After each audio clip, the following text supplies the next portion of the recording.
দেখুন, আমি আপনাকে স্পষ্ট একটি কথা বলি। আমি ওই কথাটি বলেছিলাম উদাহরণস্বরূপ যে ১৬ বছরে যে ক্ষতি হয়েছে সেটি রিভাইভ করার জন্য অন্তত তো আপনার ১৬ মাস অপেক্ষা করা উচিত।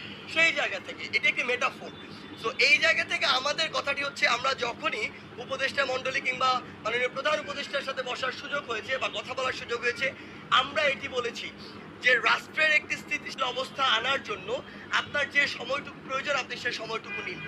আপনি যদি একটি স্টেবল অবস্থায় না নিয়ে এসে আবার নির্বাচনের দিকে যান, নির্বাচন সামনে আসলেই কিন্তু কিছু দল, কিছু মানুষ, কিছু গোষ্ঠী একটি অপব্যবহার করার চেষ্টা করবে পুরো সুযোগটি।